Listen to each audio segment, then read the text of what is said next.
Right now, there's a reason your body still looks skinny fat, and it's probably the exact thing you think is helping you. You don't need better genetics. You don't need some secret supplement. And you definitely don't need another fat-burning workout from social media. What you need is to stop making 3 mistakes that silently keep your body trapped between skinny and fat. And the third mistake is the one almost nobody talks about. Fix it and your entire transformation changes. Because here's the truth. Being skinny fat isn't just frustrating, it's confusing. When you're wearing a hoodie, you look decent, maybe even athletic. But the moment the shirt comes off, reality hits. No chest, no shoulders, small arms, and somehow, a soft belly sitting on top of a frame that looks like it never touches a weight. You aren't overweight, you aren't muscular. You're stuck in the middle. And if you've been working out but still look the same, this video is for you. Because most skinny fat people aren't failing from lack of effort. They're failing because they're following the wrong blueprint. Let me show you why. The first mistake is the one that destroys more transformations than anything else. Panic dieting. Think about what happens. You look in the mirror. You grab your stomach, you hate what you see, and immediately your brain says, I need to lose fat fast, so you slash your calories, live on coffee. Convince yourself you're being disciplined. But here's the question. If eating less automatically created a great physique, why are so many skinny fat people still skinny fat after months of dieting? Because your body doesn't care about your summer goals. It cares about survival. And when calories drop too aggressively, your body starts looking for energy. Here's the part nobody wants to hear. Muscle is expensive. It costs energy to maintain. So when food becomes scarce, your body often starts breaking down muscle tissue before it gives up stubborn fat. That's why the scale goes down, but the mirror barely improves. Your arms shrink, your chest flattens, your shoulders disappear, yet that annoying belly still hangs around. You become a lighter version of the same body. Not a better one, a smaller one. And this creates a dangerous cycle. First you cut, then you bulk. Suddenly you're eating everything in sight. Extra snacks, extra calories. You tell yourself you're building muscle. But without proper training and enough muscle-building stimulus, most of those calories don't become muscle. They become body fat. Especially around your waist. This is the skinny fat trap. Diet hard, look smaller. Bulk hard, look softer. Repeat over and over. But here's the insight that changes everything. The goal isn't to lose weight. The goal is to improve body composition. That's a completely different game. Elite athletes understand this principle. Instead of starving themselves, they focus on maintaining muscle while gradually reducing fat. High protein, smart training, consistency. This process is called body recomposition.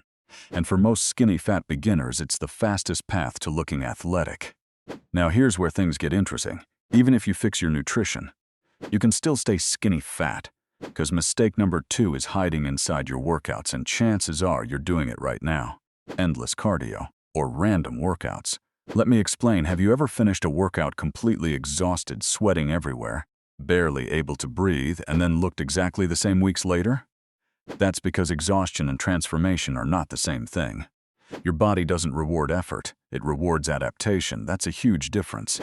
When you spend hours running, doing endless circuits, or chasing calorie burn, your body adapts for endurance, not muscle growth. And what happens when the body wants to become more efficient?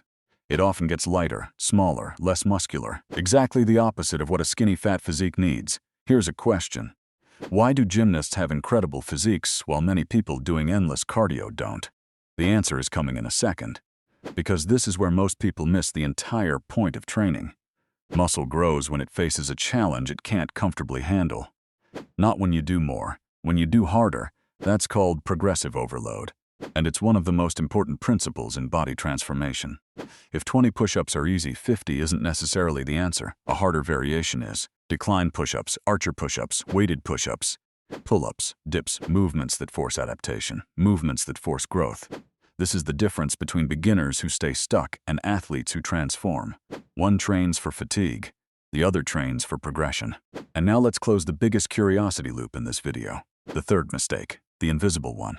The reason some people train hard, eat well, and still look average. Recovery. More specifically, sleep. If you're watching this late at night while scrolling through videos, pay attention, because what I'm about to say could be the missing piece. A few years ago, a lot of people believed transformation was built in the gym. Then they discovered something surprising. Muscle isn't built during training, it's built during recovery. Training is the signal. Recovery is the construction. Without recovery, the signal goes nowhere. When sleep is poor, stress stays elevated, recovery drops, cravings increase, energy crashes, and your body's ability to build muscle takes a massive hit. Chronic stress keeps cortisol elevated. And when cortisol stays high for too long, your body becomes less efficient at building the physique you want. Fat loss slows down. Recovery slows down. Muscle growth slows down. Everything becomes harder. This is why two people can do the exact same workout and get completely different results. One recovers, one doesn't. The difference isn't motivation. It's recovery quality. So if your body hasn't changed despite months of effort, stop asking, "What workout am I missing?" Start asking, "What habit is sabotaging my recovery?"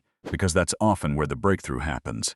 And now you know the truth. The problem was never bad genetics. It wasn't a lack of motivation. It wasn't some secret exercise hiding on the internet. It was the blueprint. Eat enough protein, stay around maintenance calories, train with progressive overload, recover like it matters because it does, and understand this. Every day you repeat weak habits, you build a weak body. Every day you repeat disciplined habits, you build a stronger one, slowly. Then suddenly, one day the shoulders appear, the chest fills out, the arms grow, the waist tightens, and the body in the mirror finally matches the effort you've been putting in. That's when everything changes. Because discipline doesn't just transform your physique, it transforms your identity. Most people will keep searching for shortcuts, keep chasing hacks, keep starting over every Monday.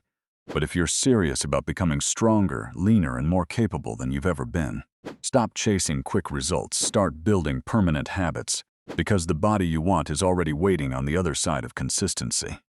The only question is whether you'll finally commit long enough to earn it.